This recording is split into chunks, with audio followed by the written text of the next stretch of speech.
our World TV show. We trust you are happy to join us on today's edition as we join the rest of the world to mark the World Sight Day. World Sight Day on Thursday, October 10, 2024, themed Children Love Your Eyes, focuses on world's attention on the importance of eye care in young people and inspiring children everywhere to love their eyes. We have lined up a day with an optometrist, a look at foods for eye care, and a feature on historically famous people with visual impairments. I am Chizera Moka Mali. We will do our best to inspire you and make your vision a priority. My name is JC Ahicher. See you after the break. My name is Peter Obi. Watch our world on AIT every Wednesday, 5 p.m.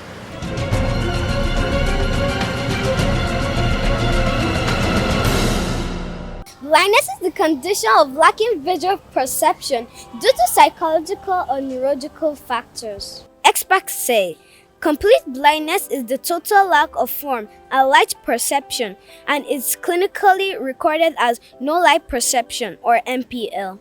People who are blind or visually impaired have devised a number of techniques that allow them to complete daily activities using their remaining senses. My name is Oluwadamilola Baba. Come with me as I take you through historically famous people with visual impairments, including total blindness, sight conditions, or blindness in one eye.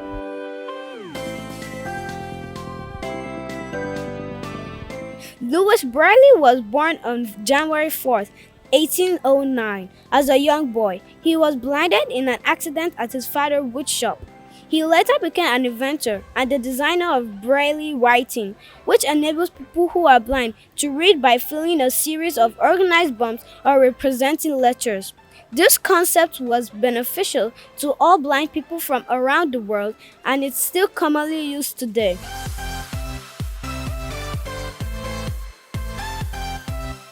Ray Charles lent his voice and creative visions to break down barriers of all kinds through music. His soulful sound and prolific body of work brought people of all walks of life together. Equally inspiring is the fact that he refused to let blindness limit him.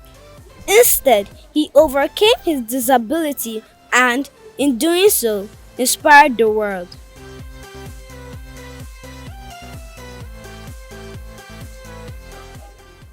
John Milton was a civil servant, English poet, and prose polemist.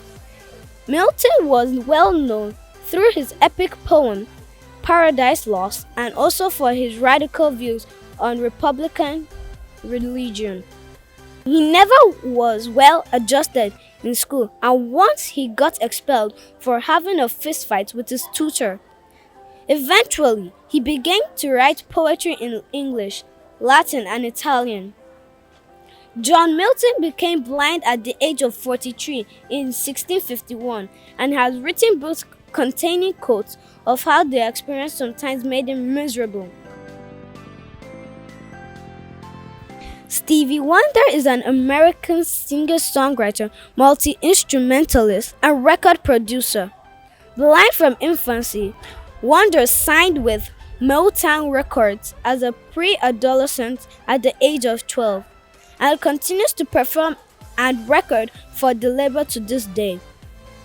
It is thought that he received excessive oxygen in his incubator, which led to retinopathy of prematurity, a destructive ocular disorder affecting the retina.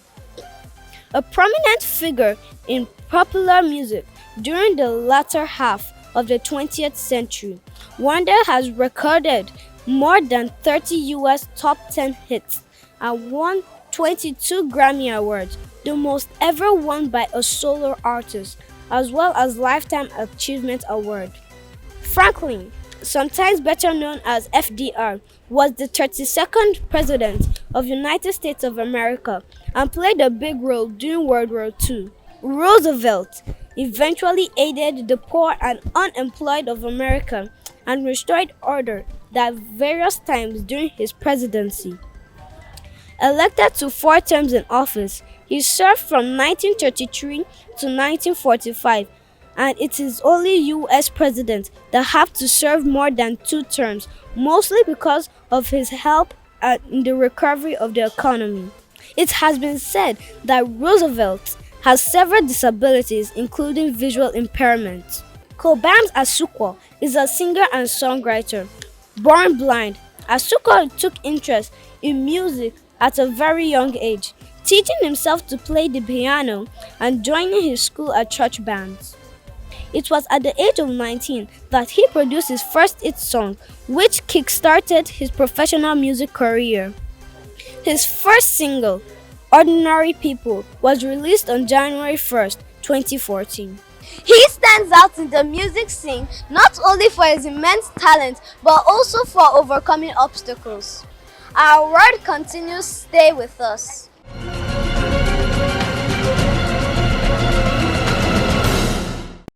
Healthy vision development is influenced by the food we consume.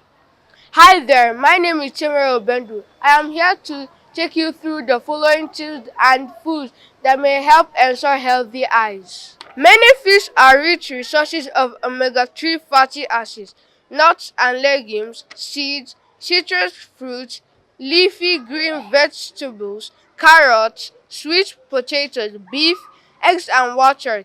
Tips for maintaining proper eyesight includes 1. Wearing sunglasses outside since excessive sun exposure can cause cataracts.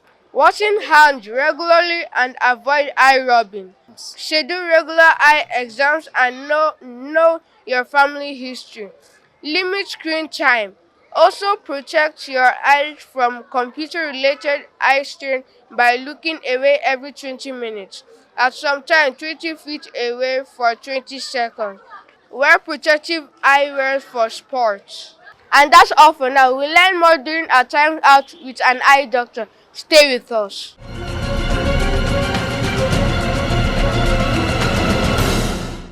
Moving on, the mission of this year's celebration is to ensure that every child has eye health that is accessible, available, and affordable. One key information you need to protect your eyes crucially is reducing screen time and seeking help for any ailments and discomforts. We asked some children about their screen time. Others who wear glasses and have corrective treatment shared their experience. Have a listen.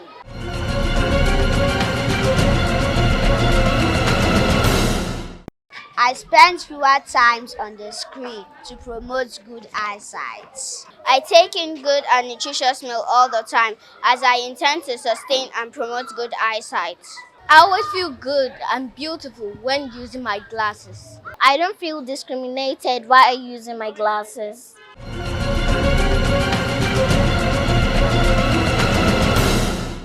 Glad to know you're still there. If you have just joined us, this is Our World, Nigeria's foremost educational television show, spaced in segments for your viewing pleasure. On this edition, we are marking the 2024 World Sight Day with the theme, Children, Love Your Eyes. Join us and millions of children globally in making the case loudly and repeatedly that eye health in young people is not an optional extra. It is vital to everything. In today's Return of Optometrist, join us.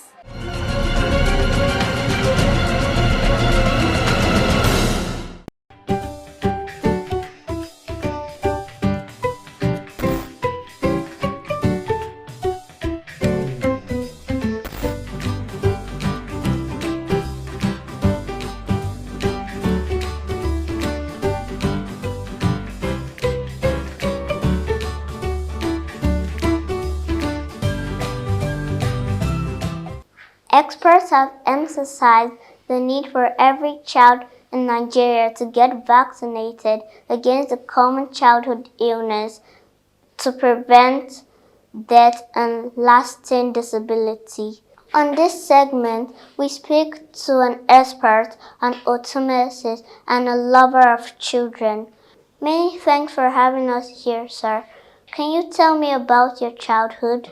Did you know that you will be helping humans with their vision? Okay, so I didn't know I was going to be helping people with vision, but something really interesting about my childhood is the fact that my mother was an eye doctor, and she didn't have a nanny, so I used to go with her to work every day. Or when she picks me up from school, she would take me back to her the clinic where she was working at the time. So somehow I grew up around an eye clinic environment, and I think that probably must have done something, must have built some kind of interest in eye care that's made me eventually decide to become an eye doctor. Child eye health is a significant public health issue that requires a well integrated and innovative strategy to address. Sir, what would you define as an efficient eye care for children? Okay, so the thing is, an efficient eye care for children, I would say that it's very important that every school has what we call a vision corridor. Okay, so because when you get to do your eye screening today, you understand that for us to be able to know how well you can see, letters are showed to you, and those letters are reduced in size over time, and you're expected to see to a certain level, which the minimum should be 80%. So if your vision is below 80%, it means there is a problem. Okay, so I believe that because Nigeria's population is so much, about 200 million people, and we only have maybe about 3,000 practicing eye doctors. Only 3,000 people cannot attend to 200 million people. Okay, so we believe that teachers should be trained on the basics of eye screening, meaning that teachers should be trained to be able to put a child in front of those letters, tell them to read, and should be able to know the point that the child should read up to. And if the child doesn't read up to that point, then we know that that child has a problem, and then that child can be referred to an eye doctor. That way, at least the teachers can do the first stage of work to help know the people that actually have eye issues. Because if the doctors alone want to do it, 3,000 doctors cannot see 200 million Nigerians. So we won't be able to get around everybody. How do our eyes work? Okay, this is a very interesting question. So, when I was a child, or not really a child, when I was in secondary school, they used to say the eyes are like a camera.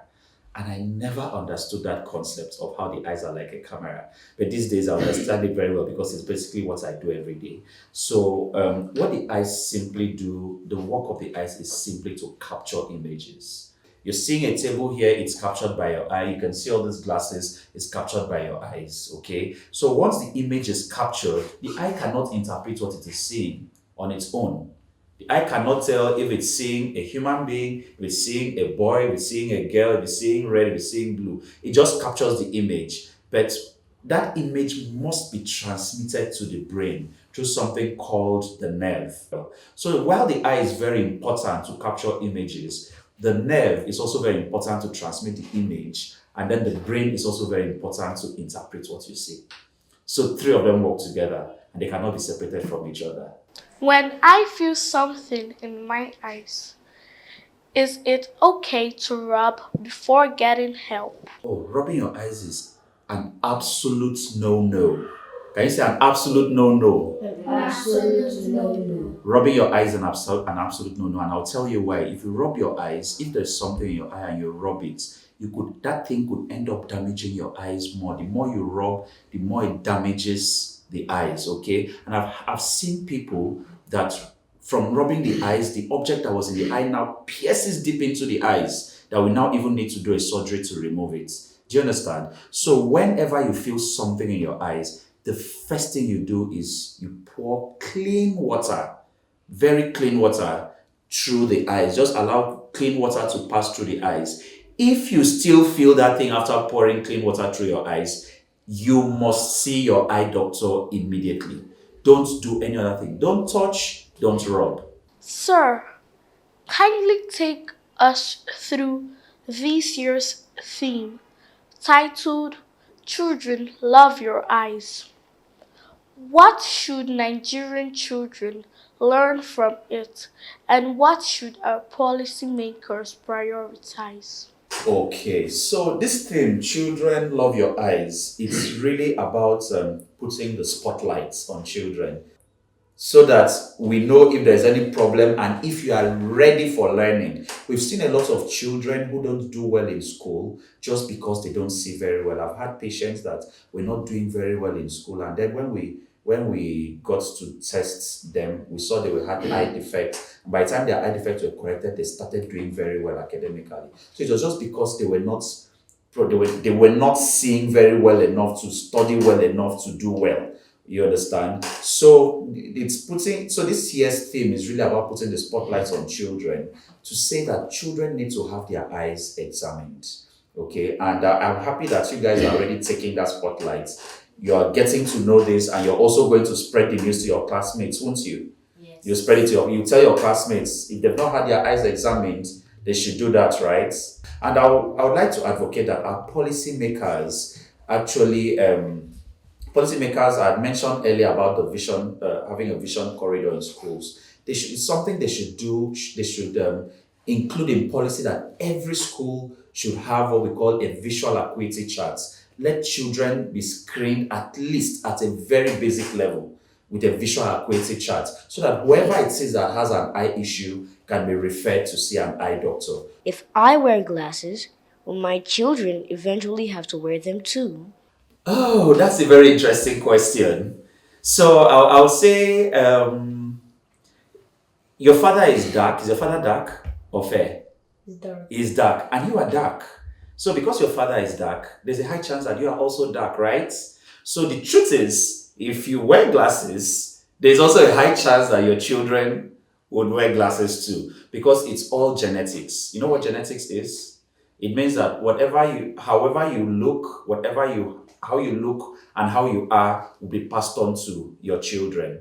You understand? That's why you see that most tall parents will have tall children. Most dark parents, you would rarely see. It happens sometimes though. Do you understand? So in a similar way, if the parents have some kind of eye problem, there is a very high chance, not all the time though, that the children will also likely have eye issues. Sir, can you tell us about essential eye care habits that children should imbibe? Are there activities that can help our vision as children? Your vision as children, I want to advocate that you eat healthy. It's very important that you eat fish. Fish is very important. It contains what we call omega-3 fatty acids that help the nerves in the eyes and help what we call the macula. It's a very sensitive part of the eye. And also, you need to eat a lot of carrots. Carrots contain something we call lutein. It's very good for the nerves and for the cells in the eye. Very important. And then I would like to advise that when you're out in the sun as well, when you're out in the sun a lot, it's good to use sunglasses to protect your eyes from the ultraviolet from the sun. The sun emits what we call ultraviolet rays, and they are very harmful to the eyes. So once you do that, you're also going to be protecting your eyes. And also these days, you guys use devices a lot. Do you use computers? Do you use tablets? Yeah. Tablets, computers, phones. You use that, right? Okay, play games on them, isn't it? Okay, so those things also emit what we call blue lights that end up affecting the cells in the eyes a lot too. So if you are doing that for several hours, you have to use what we call blue light protection lenses as well. How do you relax? How do I relax? So I love history because I believe that when we know what has happened in the past, we can avoid the mistakes that were made in the past, and we can make adjustments for the future. Do you understand? So one of the things I love to do is watching documentaries, history documentaries. I want to know things that happened in Nigeria in the 60s, in the 50s, in the 40s. I want to know the things that happened in the world. I want to know how people dealt with problems, because I'll be able to get wisdom from it to be able to deal with the problems I'll meet in the future. And that's absolutely also what you do as pupils as well. You learn what people have discovered in science and all of that, so that you can use it to apply for the future, to solve problems in the future. So it means I think I like to learn when I relax, but usually I'm more interested in history documentaries. What would you like to be remembered for? Okay, so I would want to be remembered as that eye doctor who raised the level of excellence in eye care delivery. You know, even though we check people's eyes, but there are different levels of excellence. Some people may check people's eyes, but in a very low quality way, and some other people may check it in a very high quality way. You understand? And when you do it in a high quality way, you detect even many more diseases that many people would naturally not detect. So I want to be remembered for that person who created a standard, especially in Nigeria and in Africa, for very high quality eye care delivery. And most importantly, because very high quality eye delivery comes at a very expensive amount. Most importantly, being able to create that standard and making it affordable for everyone to be able to access, so that even the poor can have very high quality eye care at a good amount, at a cheap amount. Thank you, sir, for your time. Hope we can get another opportunity again. Yes. And I had a really fun time talking to you guys. And you guys are really smart children. I'm so positive that you're going to be very smart and excellent professionals in the future. Thank you for coming. Okay, so now I'm going to take you to the consulting room where we are going to have your eyes screened. At least you're going to have your first eye examination today. Who's excited about this? All right, so let's go.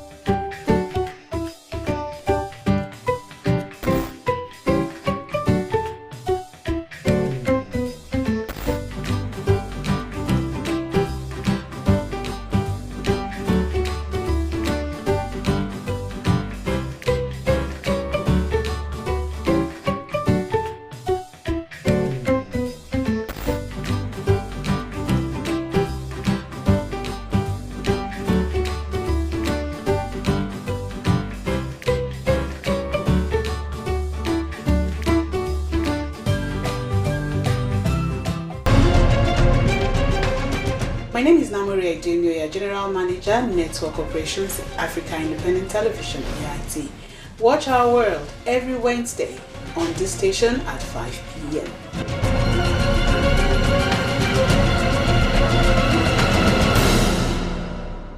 Let's take a trip to a state in Nigeria. State in Focus is next.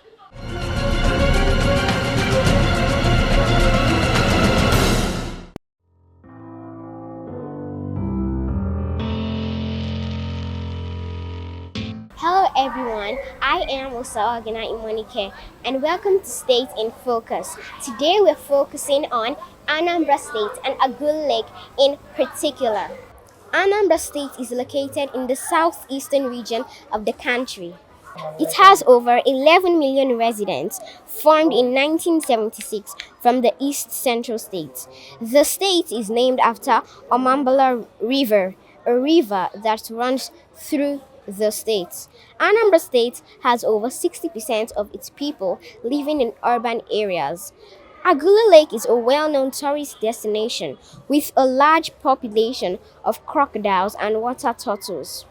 Standing atop the bridge built by the former governor, Peter Obi, and looking out over Agulu Lake is one of the most beautiful sights in all of Anambra State. Foreigners, non-natives, and students, particularly those enrolled in secondary institution, have used the lake as a tourist destination. The lake is situated in Agulu and Yocha local government area of the state along Oka Road. The lake does not allow fishing because they are considered sacred by the locals. Crocodiles cannot be killed. According to the legend, during the Nigerian Civil War, these crocodiles helped save the town from enemy soldiers. Agulu Lake is a beautiful sight to visit. When next you're on vacation, try to visit Agulu Lake. My name still remains Usagena Imonike. Our world continues.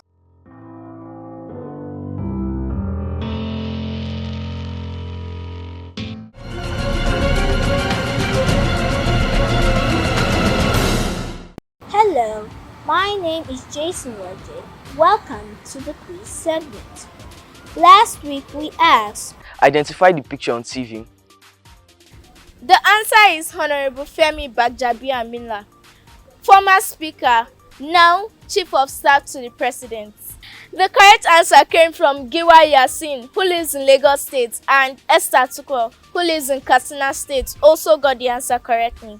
Congratulations! The producer will get in touch with you. This week, identify the picture on TV.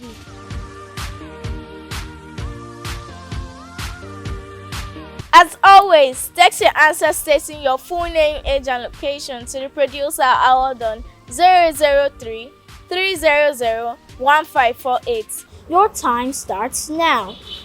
Good luck. Our world continues after this break. I am Jason YJ.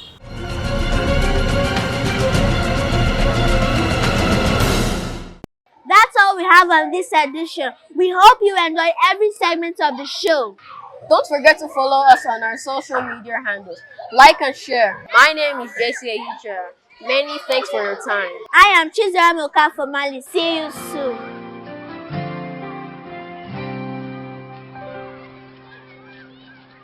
A child in the distance, playing in the rain, the sweet sound of water flowing away, the construction worker coming home from work, two parents and their children going to church, a happy little baby drools on your shirt. What an extraordinary day. Let us have a world of ordinary people, living life the way God wants us to. And if we have a world of ordinary people, extraordinary things will happen to me